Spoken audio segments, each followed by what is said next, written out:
Hello and welcome to the Green Canary. I'm Ant Sharwood, and today on the show, we're going to talk about feral people advocating for feral horses. That's not very polite, but it's kind of true. We'll be talking about a power plant that is closing seriously early. We're going to talk about Queensland, which will actually live up to its name as the Sunshine State by harnessing all that glorious sunshine.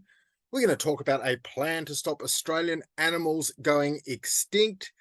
Now, there's fruit news, Elfie, and I'm not going to tell you which fruit it is quite yet. Let's just say the news is not good. It might make you feel a bit blue, and there's plenty more. Oh, but you never make me feel blue. Elfie Scott, you're always smiling and chirpy. How are you after a beautiful long weekend? I'm good. You're absolutely right. I do feel chirpy after a long weekend. I feel rested, but I also suspect that you might not feel totally rested after the weekend that you had, because I've seen some stuff on Instagram and Twitter, and I would like to know what is happening with this horse's story. To give you context, Anne actually wrote an entire book called The Brumby Wars around what is happening with feral horses. What is going on this week, and why have you been so ramped up on Twitter?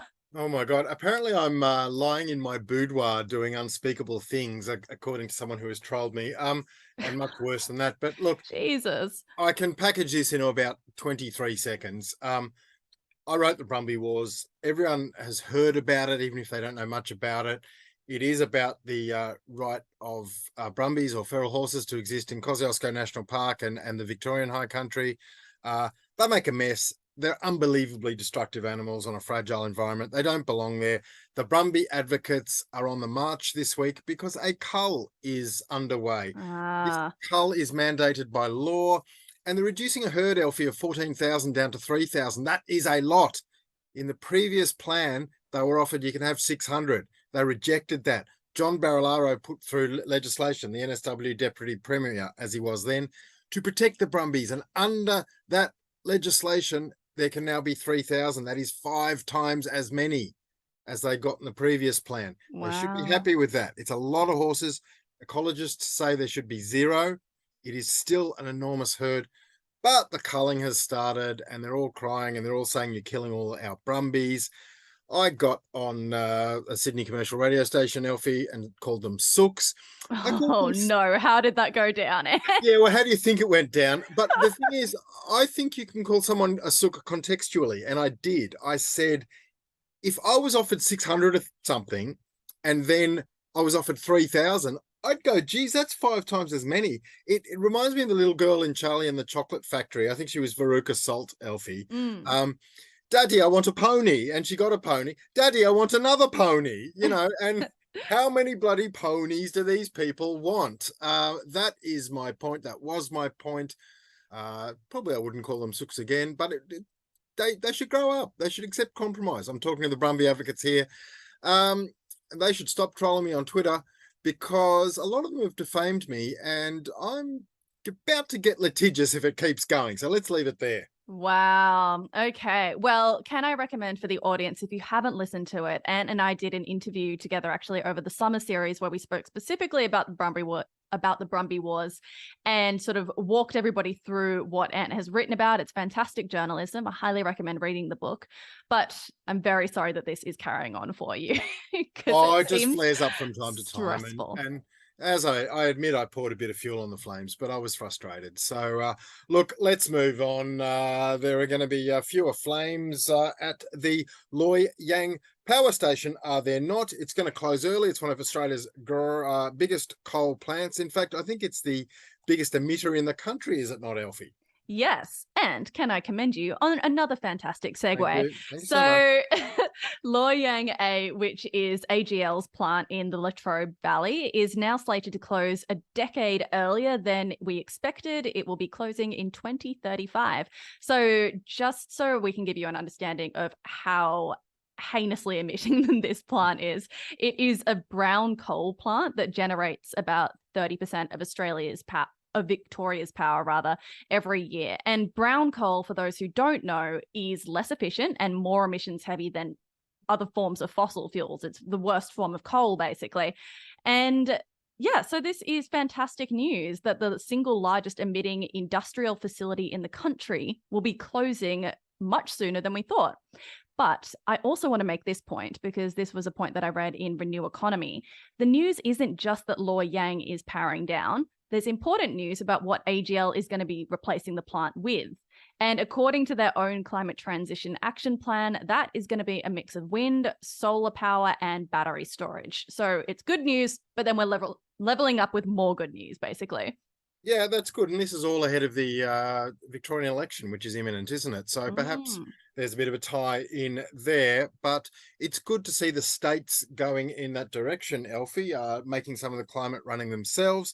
And I guess that brings us to our second story of the week, which is Queensland, which, as I flagged in the intro today, the Sunshine State is going to be using a lot of sunshine because the Palaszczuk government has just delivered a whole big new energy and jobs plan that will, as it says, turbocharge the state's.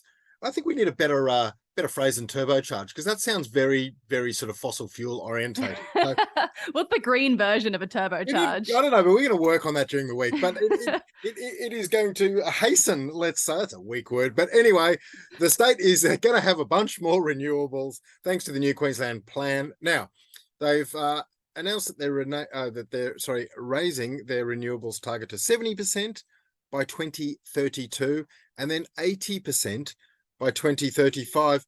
That, by the way, is up from the current target for 2035 of 50%. So it's a massive sort of raise in the ambition of how quickly they want to get to renewables. And it's good to see. And there's more, isn't there, Elfie? Yeah, absolutely. So on top of this target, they're also chucking an extra $62 billion, which is no sort of small amount of cash. They're chucking that cash into regional communities, job transitions, training, and renewable power for the entire state. They have also got a job security guarantee for workers because they're committing to converting all of Queensland's publicly owned coal-fired power plants into clean energy hubs by 2035. So for everybody who is working in those plants, they will have some job security in the future. And I think that that's a fantastic guarantee, especially for Queensland, considering just how much coal there is in that state right now. Yeah, well, I believe there are something, Elfie, like 50 operational coal mines still going on in Queensland. And, you know, Palaszczuk has a very, very difficult job. And I understand that their government does, because there are a lot of operational coal mines. There are a lot of seats in the sort of central parts of Queensland and the north that have a lot of coal votes. So it's a delicate line that they tread. But I'm not always sure it's the most honest line that they tread. I mean, put it this way. I think 6 weeks ago, in the last week of August, Queensland Resources Minister Scott Stewart announced the expansion of a mine, the new Ackland thermal coal mine, which is out just west of Toowoomba.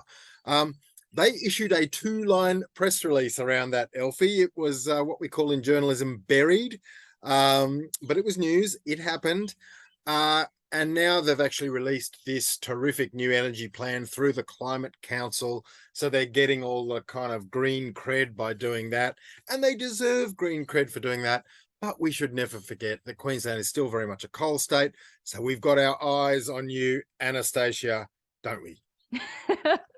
Yeah, absolutely. And look, I think that most of the commentary that I've read about this has just been like, she's talking a lot of talk. Is she actually going to walk the walk? So we'll see what happens with this. But I do actually want to make a point that Ben Smee wrote in The Guardian this week, that the energy plan is interesting in that it demonstrates that while there might be a lot of communities who are still really worried about the transition into renewable energy, these sort of entrenched fossil fuel mining communities, it also shows that there's a lot of optimism happening right now. And it seems like the politics of climate change might be changing in Australia, finally. Who knows? But we will see. Don't forget that Queensland, elected no fewer than 3 Greens MPs in Brisbane at the federal election. I mean, we'd only ever had 1 federally. So there's something green going on in the sunny state. No doubt about that. Now, there's something green going on Tanya Plibersek's desk, is there not, as well? Yes, there is. So I believe it was today, if not Yeah. yesterday. But the federal government is going to put a stop to any new extinctions of Australian wildlife, according to a new plan launched by Environment Minister Tanya Plibersek. So the government has set the goal of conserving and improving the trajectory of 110 species and 20 sort of places or habitats by 2027. This is building on a previous commitment that was made by the Albanese government that by 2030, we're going to see 30% of Australia's land and sea areas in conservation reserves. But as much as this might sound like fantastic news, which it is, because it is one of the most ambitious sort of species conservation plans that we've seen a federal government roll out, there has been a little bit of confusion and a little bit of criticism around this, hasn't there, Ant? Oh, there has. But look, I mean, the Greens took a swipe. They said that these goals are flat out unattainable as long as they keep approving new coal and gas projects, which, look, it's a fair point. It's a bit tangential to me. I mean, you can't conflate climate and biodiversity. It is very, very linked, but you shouldn't conflate it in every single case. Sometimes the biodiversity discussion is the biodiversity discussion. Sure. And I also think that you know, other well, I don't think I've read that other conservation groups have pointed out that there's going to be a cash shortfall here. I believe it's estimated we need something like 1.6 billion to properly tackle our extinction crisis, rather than the 200 million or so that's set aside. Nonetheless, it's good news on paper. That might be one of our new bingo phrases, like floor not a ceiling. But anyway, it is good news on paper. But I thought we'd talk to an expert for this week's interview, Elfie, about how this might play out. So, native animal extinctions. What are the main causes? What else do we know about them? How can we stop it happening? There is a zero extinction target. That's what actually Tanya Plibersek announced, and she announced it today. So give ourselves a pat on the back, because we're right across the news today. Tanya Plibersek announced the Zero Extinction Target. I thought I'd speak to James Trezise. He is the Conservation Director at the Invasive Species Council. He knows more about this stuff than anyone else. So let's roll our interview with James. So, James, you have today called Tanya Plibersek's announcement of a zero extinction target as very welcome news. I'm sure it is. So give us the big picture. Dazzle us, or I suppose rather horrify us with some statistics on extinctions in Australia and some of the most common causes. Yeah, thanks for having me, Ant. Look, Australia is a world leader when it comes to mammal extinctions. We're fourth globally for the extinction of animals overall. So we are a global extinction hotspot. And extinction isn't really this thing that happened when Europeans invaded the country. It is a contemporary event. So extinction is occurring right now. We've had 3 vertebrates go extinct, or 3 animals go extinct in Australia since 2009. And I think a lot of people don't really understand just how imminent and severe the extinction risk is to Australia's native wildlife. So the fact that the federal government has put this ambitious goal of zero extinctions on the table is very welcome. I'm not sure there's a timeline attached to it. I guess maybe there shouldn't be. Maybe it just means none henceforth. We have had our last extinction. Do you think that's a realistic thing to aim for? I would like to say that it is a realistic thing to aim for, but I think the proof is going to be in the pudding. And so I guess the rub on the announcement today from the government is that it is all well and good to have an ambitious goal, and we welcome it, but the truth is where the rubber hits the road. And so what we need to see now is the funding and the reforms and the policy decisions that will actually turn around the trajectories for our native wildlife and ecosystems. And so that means making some really hard decisions about protecting important places. It means taking some really hard decisions around controlling invasive species. And, you know, we've spoken at length in our time around the impact of feral horses on places like Kosciuszko, but feral deer, feral cats, even things as complex and small like myrtle rust, which is going to send upwards of 15 native rainforest trees extinct in a generation. That's what the science is telling us. They have no natural defenses to this. So it is a huge task, and the government has set itself this objective, and so now the question is that we make sure that they deliver on it. You say tough decisions.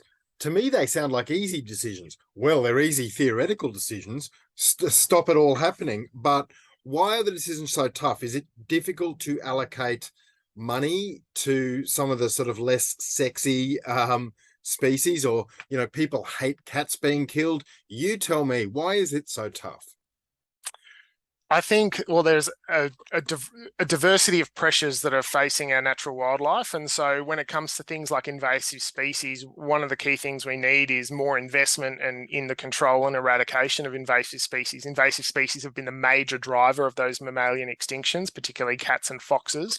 And they've been the majority driver of most of extinctions in Australia. The challenge is when it comes to convincing bureaucrats, Treasury to invest in something like invasive species control, invest in something like the environment, it is often put more in the nice to do basket, whilst their priority is often in economic terms. So a great example would be recent acquisition of submarines or the stage 3 tax cuts. And so the environment issues that we face are not divorced from the broader policy issues that we face as a society.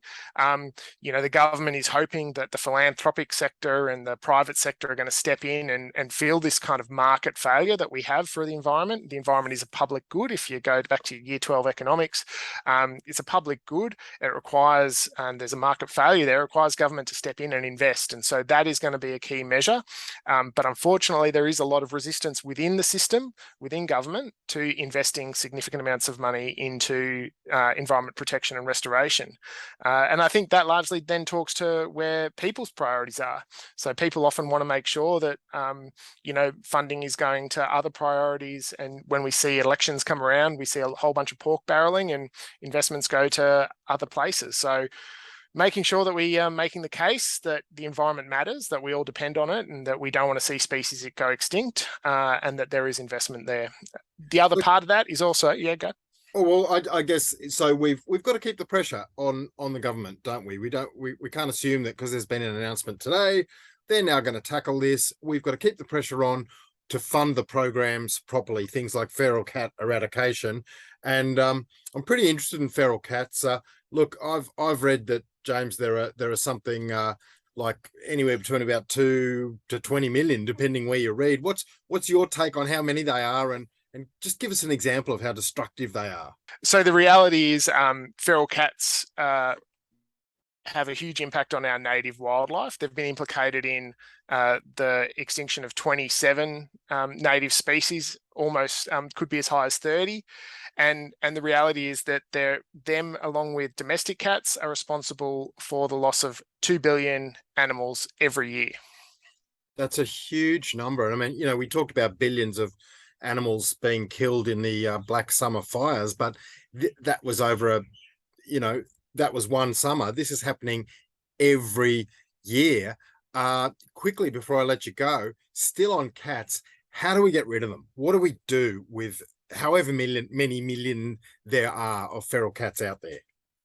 Look, it's not a straightforward solution. So there's obviously a range of control measures, and with all invasive species control, you want the full suite of control measures available. So, you can go out and hunt feral cats. There is trapping, and for areas close to, I guess, population centers, there's new technology coming out, such as the Felix grooming trap, which enables really targeted using AI to make sure that there isn't any other bycatch or bykill from the trap itself. But it is a huge task, and all of these things require people. They require resources. They require those Felix grooming traps are not cheap. So the simple reality is we need to invest in that suite of control measures. And there's some other new technology on the horizon as well. So we're looking at gene drives and also immunocontraceptive approaches to feral cat management. And then, of course, we've got domestic cats and making sure people are keeping their cats at home, keeping them safe. Domestic cats are responsible for a significant amount of wildlife kill as well. And so one of the easiest ways to make sure that you're keeping your cat safe at home is by not letting them free roam beyond your property boundary. And that just means investing in some cat containment or keeping your cat inside. And of course, in the ACT where you live, they have the strictest cat laws in Australia, don't they? Yeah, so ACT has introduced mandatory cat containment, which is being phased in through to 2030. And so we're waiting to see how that program rolls out. But there are already suburbs in the ACT that are cat-free or cat containment suburbs. And what that means is it just means people are keeping cats within their property boundary, just like you would a dog. People are not allowed to let their dogs free roam through a neighbourhood. And so the same rules should apply to cats. Okay, James. Well, look, Tanya Plibersek has talked a lot about biodiversity. That is a beautiful word. She has talked a lot about extinctions. That is an absolutely abhorrent word. We want to return to biodiversity, and the Invasive Species Council, for which you work, is one of the bodies working towards that. People can, of course, donate to the Invasive Species Council if they want to help all this along. So for now, James Trezise, Conservation Director at the Invasive Species Council, thank you very much for talking to the Green Canary. Thanks for having me, Ant. All right, that was brilliant. Thank you so much for bringing that interview to us, and I really appreciated it. And I also think that James was a fantastic voice to have in this conversation. I think it's interesting because a lot of the analysis that I've read about Plibersek's plan is talking also about things like land conservation, those sort of things that we have talked about in earlier episodes, especially when it comes to things like koalas, talking about, what is the point of any of this conservation planning if they're not going to stop logging and habitat destruction. And I also think adding cats into the mix is a very interesting point because unfortunately, I am one of those people who loves cats and is probably about to get one. So I think these are important considerations to make for pet owners. I absolutely adore cats, Elfie. And indeed, I had one for many years. When we switched to a dog, I said, that's fine. I just want the dog that is most like a cat. You do have a rather cat-like dog, actually. I have a cat dog. I have a whippet. You take it to the park and it runs for 5 minutes once a day. Then it sits on the couch and it is a cat. And I absolutely adore cats, but we have to get serious about cat ownership.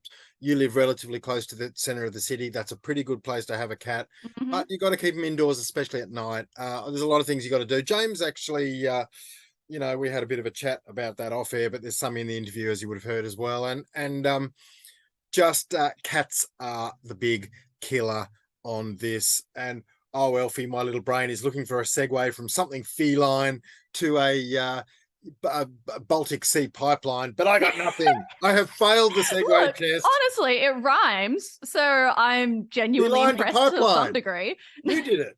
Brilliant. So let's go there. This is mulch. This is the section of the pod where we're just running through some of the little headlining things that you or we or somebody saw. Nord Stream, a pipeline ruptured. It's not a good story, is it, Elfie? No, God, this is a devastating story. So there is a natural gas pipeline that runs from Russia under the Baltic Sea to Germany and the rest of Europe. And there have been several ruptures. I believe there have been 4 ruptures in this pipeline, and it is spilling out methane at this rate that has basically never been seen before from a single event. So researchers found that the leak rate from one of 4 rupture points in the Nord Stream was 22,000 kilograms of methane per hour. And that is equivalent to burning about 270 tons of coal every hour. Nobody knows what has happened to the pipeline. There's been speculation about saboteurs potentially. I don't want to put that out there, and just in case, it's a little bit too speculative. But yeah, it's horrific to read about, honestly. And the researchers that I've read who are commenting on it are just saying, bloody hell. Like, we are trying to stop emissions as much as humanly possible, and then this comes along. It's awful. This is a climate story, Elfie, and it's a geopolitical story. It's a climate story because of what you mentioned, because of 22,000 kilograms of methane per hour. Methane is, of course, 80 times more powerful than CO2 as a trapper of heat, as a greenhouse gas. It goes away quicker, but its immediate effects are way stronger. So it's a thing you do not want to leak. It's a geopolitical story. Possibly because it was deliberately sabotaged. We don't know, but we've got a European winter coming. This is the pipeline between Russia and Germany. There is so much politics now around this supply of gas as Russia's war on Ukraine continues to rage. We know that Germany has hastened production of renewables in some sectors, but this gas is still needed. So it seems to me that excuse the pun, this story is going to spill over for a while yet, so we'll stay across it. Yeah, absolutely. Okay, now we're going to talk about the thing that has made Ant most angry in recent weeks, other than the Brumby Wars. King Charles is not going to COP27. What is going on? It's a cop out.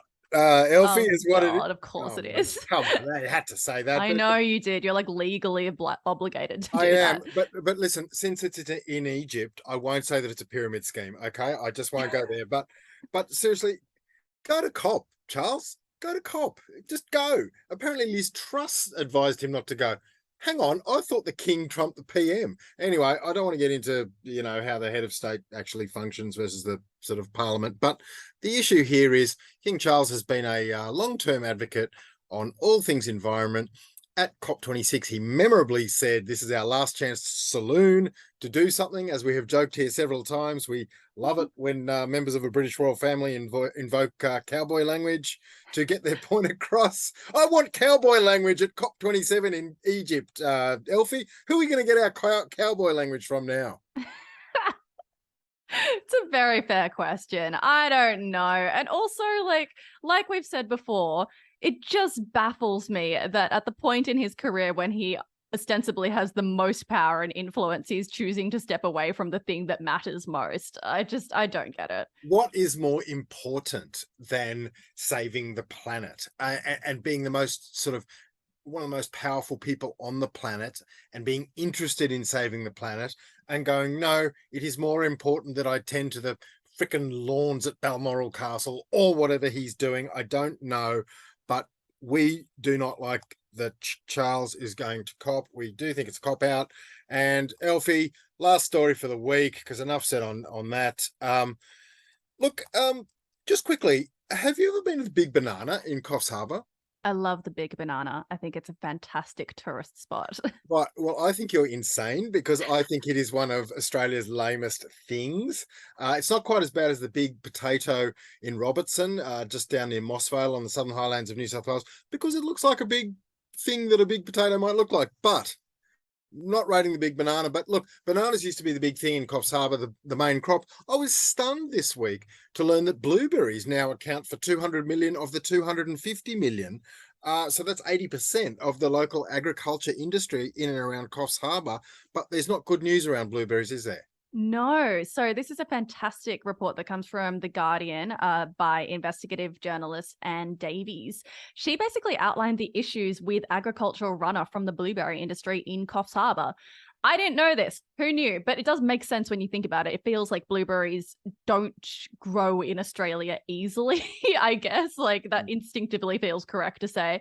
But blueberries require intensive farming, and the mid-north coast is seeing the environmental impact of pesticides and fertilizer runoff from blueberry farms.